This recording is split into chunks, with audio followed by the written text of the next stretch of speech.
Sa pagpunta natin sa bayan ng Infanta at Dasul ay kahit papano ay nalaman natin ang ilan sa kanilang mga kasaysayan. Nasaksihan ang kanilang magagandang tourist spot at pinagmamalaki na kabuhayan. At sa pagpapatuloy ng ating paglalakbay ay tutungo naman tayo sa bayan ng Burgos na kasunod lamang nitong bayan ng Dasul. Tayong mga napaliparan kanina, paggawaan dyan ng asin. So dito, ang dami rin nilang mga bentang asin dito. So, yung mga palaisdaan na nakikita natin dito, pagkatagulan, nagiging inaalagaan nila ng bangus, tilapia, kung ano pa pwedeng alagaan nila. Pero pagka summer, dito, around dito, puro paggawaan ng asin. Makalawak na paggawaan ng asin na ito. Ito yung kanto papasok ng Malacapas, Uli, Osmeña, tsaka Tambobong. Napakaganda na dyan. Napakaluntian na nung mga burol dyan, lalo dito sa part ng Malacapas, doon sa may Malacapas view deck. So, dito sa part ng Dasul na to ay bibihira yung mga bahay na nandito, no? Tsaka dito sa ibang part ng barangay ng Burgos, yung pinakaunang barangay nila. Ito na yung pinaka-arko nila, na pinturahan na. Pipicture kami dito ni Bro JR kasi walang arko ang Dasul. Pagdating doon sa boundary na Dasul, Pangasinan, home of quality salt. So ito yung pinaka-arko na nagse-separate sa boundary ng Dasul, Pangasinan at Burgos, Pangasinan. So, konting photo ops lang dito. Let's takpan na yung kilometer post dito. Bilis na ang paglago ng mga damo ngayon kasi tag-ulan na talaga. Napakaganda talaga ng tag-ulan, no? Talagang nagiging buhay na buhay itong part ng Western Pangasinan. Ito na, approaching na tayo dito sa pinaka town proper, Burgos, Pangasinan. Ito yung pinaka town proper. Noong taong 1830, isang grupo ng mga migranteng Ilocano mula sa Ilocos Norte ang naglakbay patungo sa kanlurang bahagi ng Luzon upang maghanap ng mas magandang lupain. Sa pamumuno ni Don Matias Guiang, natagpuan nila ang isang masaganang lugar na angkop sa pagsasaka at malapit sa baybayin ng West Philippine Sea. Habang patuloy na lumalaki at kumakapal ang populasyon ng kanilang pamayanan, nagpasya si Don Matias Guiang na manguna sa isang petisyon na ipadala sa gobernador ng Zambales upang formal na gawing isang independeng bayan ang kanilang pamayanan. Nang aprubahan ng pamahalaang Espanyol ang kahilingan ng mga naninirahan dito, ang bagong tatag na bayan ay unang pinangalanang San Isidro o San Isidro de Putot bilang isang parangal sa kanilang patron. Gayunpaman, paglipas ng mga taon, pinalitan ang pangalan ng bayan at ginawang Burgos. Ito ay bilang pagpupugay sa kabayanihan at memorya ng martir na paring Pilipino na si Padre Jose Apolonio Burgos, isa sa mga 3 paring Gumbursa.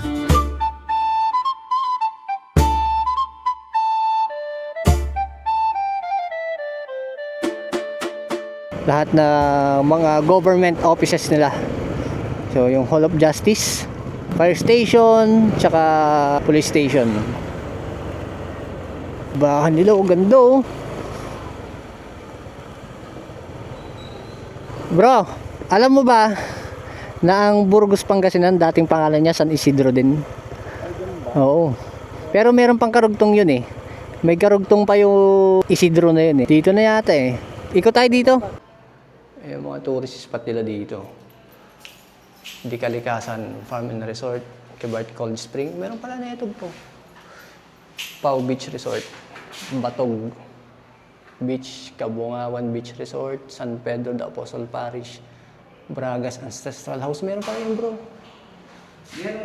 Valley View Deck. Ito Sangbay. Mga ilang minuto yan.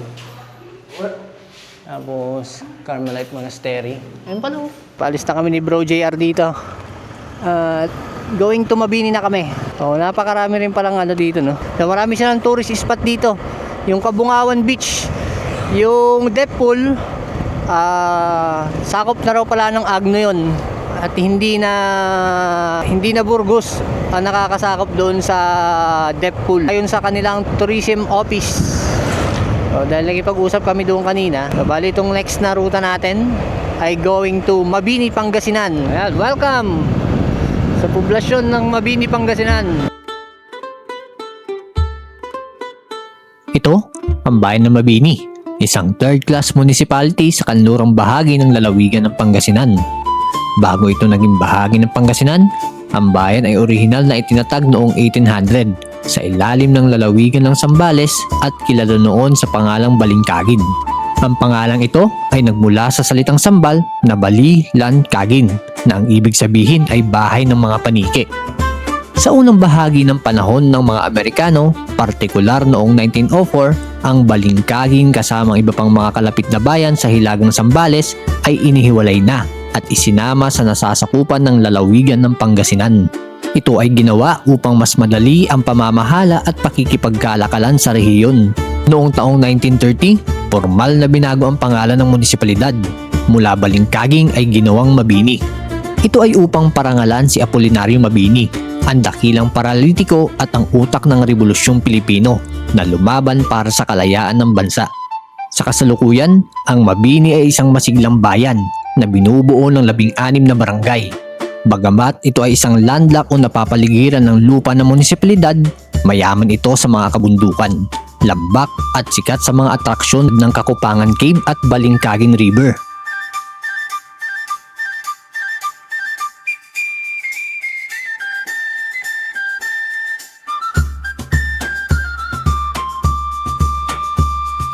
O, tuloy-tuloy ang ating adventure at hahanap tayo na medyo malilim na lugar bago tayo tutuloy sa bayan ng Agno. Magkakape muna, magme-merienda muna kami ni Bro JR. So namili kami ng tinapay kanina, yan, pandikoko tsaka yung donut na may palaman.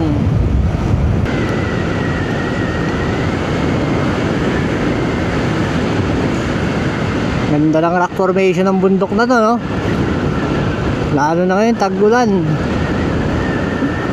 Mas naging mayabong yung mga halaman na nakakapit sa kanya, no? Ganda, oh.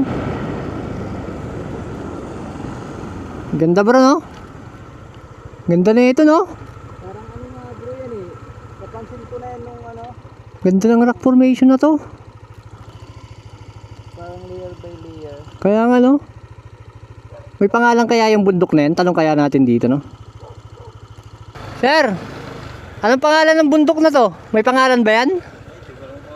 Ah, hindi nyo alam? Ah, sige, sige. Sige pala, thank you.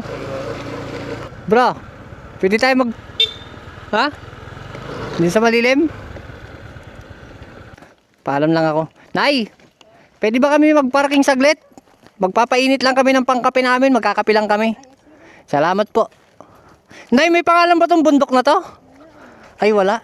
Anong bayan na to? Bani... Ay...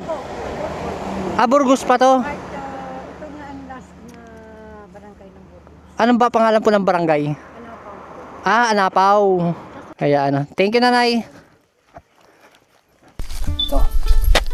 Tamang kape muna kami dito ni Bro JR. So, nasa barangay Anapaw na kami. Na pinakauling barangay ng Burgos bago papasok sa bayan ng Agno.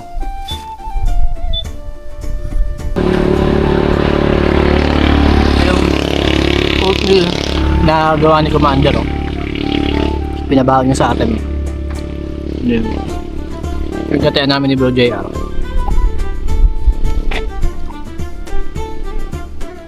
Malakas na source of energy. So kahit na tinapay, ganito lang, tawid lang kami. Kung nakikita nyo yung paligid namin, so mamaya subukan namin makipag-interact. Mangingi tayo mga talbos. Marami, talbos ng kamote, talbos ng malunggay, talbos ng saluyot. So kung binibenta man nila, subukan namin bumili. Pero kalimitan naman pag nandito ako sa probinsya, ano na yun eh, parang medyo pwede natin tulad sa damo na para kumbaga parang na common na lang dito sa lugar na yan yung mga ganyang klase ng gulay.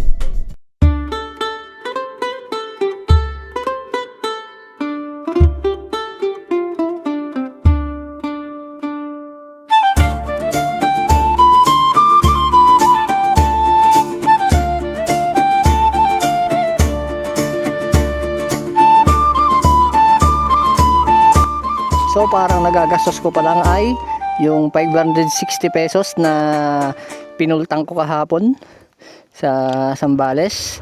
So far, di pa naman nababawasan yung bar ng ano ko. Nay! Punta na kami, thank you ah! Salamat po! Ayun, napakabait ni nanay. So dito kami pumesto sa harapan ng kanyang bahay. Barangay Apanaw. So ito yung barangay hall nila na tinuturo ni nanay kanina. Ayan, no? Anapaw.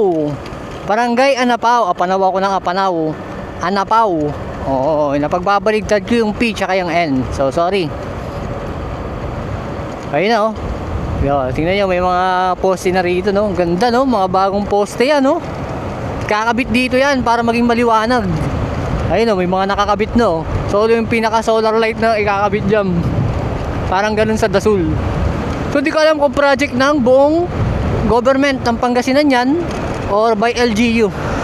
Kasi sa Dasul, halos lahat na ng barangay dun eh. Not so sure. Pero sa barangay ng Pital at barangay Igya ay napakarami ng solar lights doon na mga bago. Ito, official na tayong pumasok dito sa bayan ng Agno, Pangasinan. At marami pa tayong madadaanan dito na farmland. Dito, ilog to sa kabila natin. Then dito, mga kabukiran. Tuloy-tuloy ang adventure natin.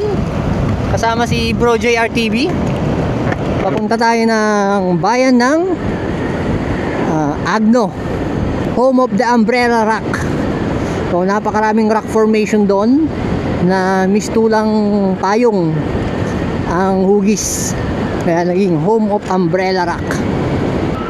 Nasa around 7 kilometers na lang at nasa Agno na tayo. So ito na yung tulay. At may isa pang tulay yata doon. Ayan, ito yung intersection na nagse-separate sa Bani tsaka Agno, Pangasinan. Pag lumiko ka rito sa kanan, papunta ng Bani yan. Pag dumiretso tayo dito, dahil dito ang tumbok natin sa bahay ng Agno. So ayun, pagka tinunton mo yan, papunta ng Bangol Crags yan. Pero mo yung daan pakaliwa, papunta ng Kabungawan naman. So may daan dyan papuntang Bani tsaka Burgos. Papuntang Burgos pala, Pangasinan. Ay, ito tourism nila, bro. Kaso walang tao. Park nga tayo dito. Ang bayan ng Agno, Pangasinan ay isang payapa at baybaying munisipalidad. Kilala ito ngayon bilang isa sa pangunahing destinasyon ng mga turista dahil sa natatanging rock formation at natatampok na mga dalampasigan. Ang salitang Agno ay nagmula sa salitang Agno Castor, isang uri ng puno o halaman na naghanap sa lugar noong unang panahon. Sa paglipas ng panahon, pinaikli na ng mga residente ang tawag dito at opisyal nang naging Agno. Formal na naitatag ang Agno bilang isang munisipalidad noong 1791 sa ilalim ng pamamahala ng mga Espanyol. Sa mahabang panahon ng Spanish regime at maging sa unang bahagi ng pananakop ng mga Amerikano, ang Agno ay hindi bahagi ng Pangasinan, kundi sakop din ng lalawigan ng Zambales. Sa kasalukuyan, ang Agno ay isang munisipalidad na binubuo ng 17 barangay. Ang topografiya nito ay binubuo ng maburol na lupain at mga malalawak na palayan na umaas sa patak ng ulan. Sa tabi ng poblasyon, patatagpuan ang Balingkaging River na umaagos patungo sa West Philippine Sea. Pagsasaka at pangingisda ang pangunahing pinagkukunan ng yaman ng mga mamamayan dito. Pagdating naman sa pananampalataya ay nasasalamin pa din ang pagiging relihiyoso ng mga taga-Agno. Makikita sa tabi ng Town Plaza ang lumang simbahan ng St. Catherine of Alexander Parish Church na daan taon na ding nakatayo sa lugar. Dito rin matatagpuan ang sikat na Umbrella Rocks ng Sabangan, isang natatanging anyong lupa ng mga dambuhalang bato na hugis kabote o payong na hinubog ng hampas ng alon at hangin. Kaya taunan din nilang ipinagdiriwang ang Umbrella Rock Festival. Tampok din dito ang Bangol Crag Rock Formation na nakaharap sa West Philippine Sea. Napakagandang pagmasdan ang hampas ng mga alon sa mga matatarik na bato. Sa tabi nito ay ang isang White Sand Beach na sakop din ng Barangay Aloleng. At kung mabiting ka sa White Sand Beach, nandyan ang Abagatanen na secluded at hindi pa masyadong commercialized. Habang nakatambay ay nakilala namin si Sir Eric, isa sa mga lokal dito sa Agno. Siya nga pala ang nagbahagi sa amin ng ilan sa mga kaganapan dito sa lugar. Ang isa pa sa nakakaangha ay alam pa din niya ang pinagmulan ng kanyang bayan. Thank you, sir. Thank you very much. Ayan si Sir Eric. Isa sa mga mababait ng locals dito sa Agno. Na nakakatuwa isipin na alam pa niya yung history ng mga bayan namin dito. Sa mga napakagandang lugar dito sa western part ng Pangasinan. Ito yung Don Marcelo Nagal Senior Bridge. Yan yung tulay na nagko-connecta dyan sa kabilang bahagi ng Agno going to Kabungawan Beach ng Burgos, Pangasinan.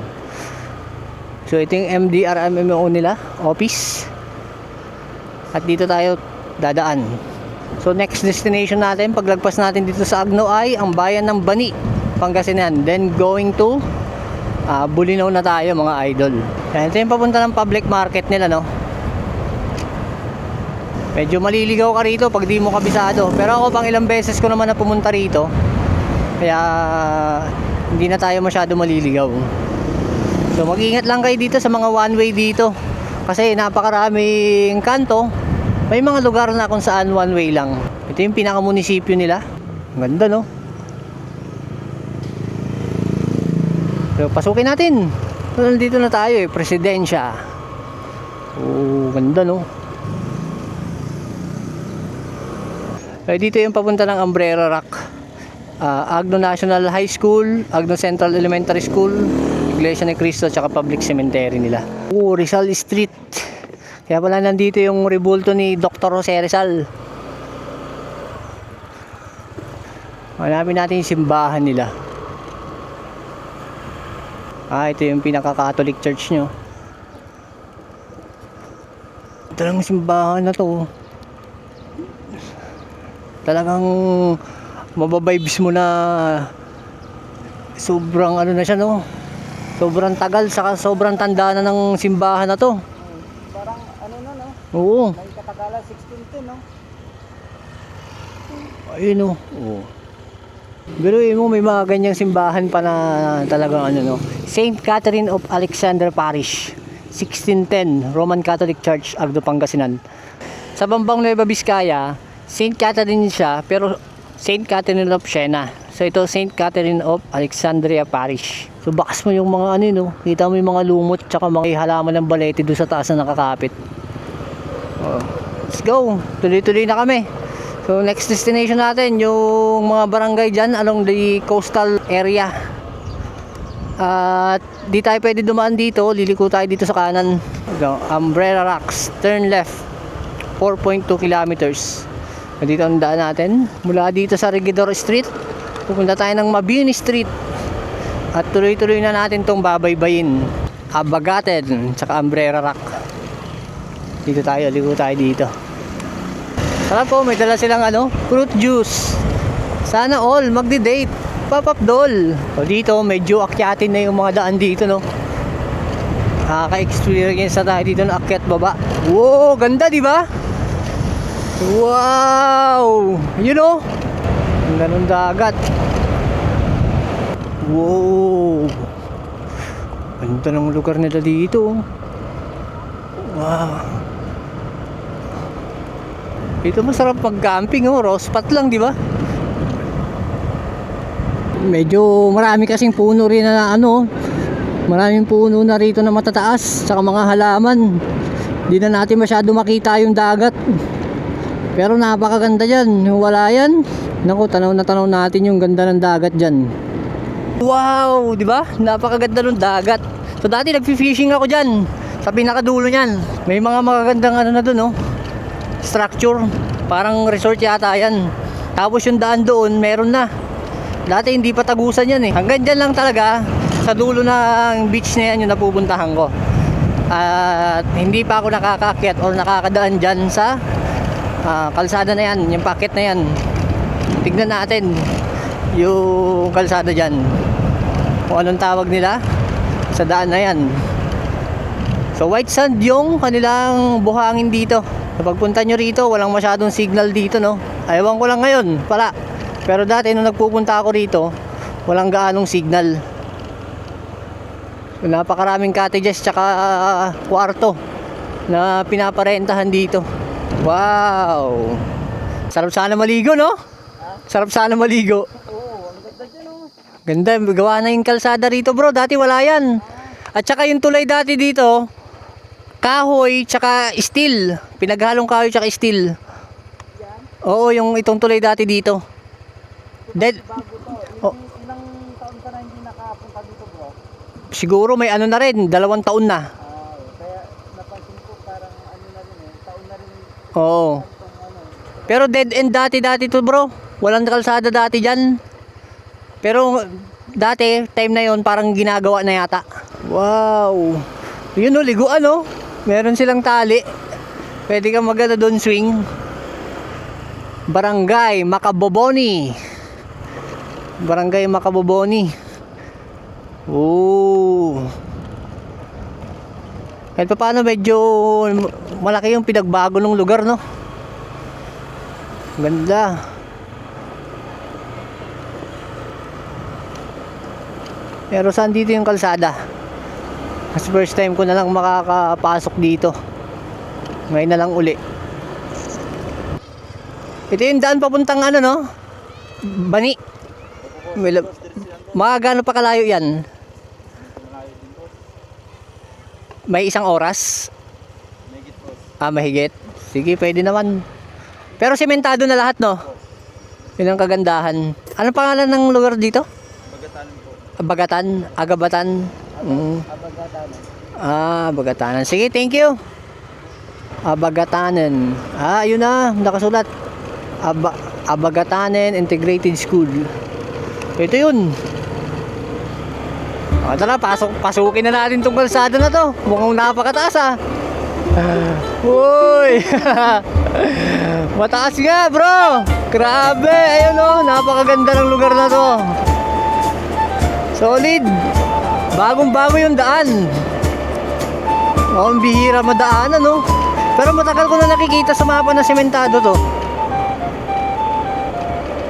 Pero 2 years ago, hindi ako sure 2 or 3 years ago, hindi ako sure kung ginagawa na ba to. Pero parang wala pang daan noon Nasa akin na tong ADB ko noon Umaabot ako rito na mag-fishing. Abagatanin. At napakataas nga lang talaga, no? Pero solid. Grabe, oh. Kurbada. Bro! Solid!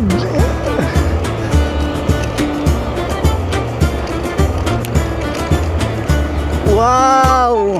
Hindi na natin makikita yan, no? Wow, ganda, bro! Ganda!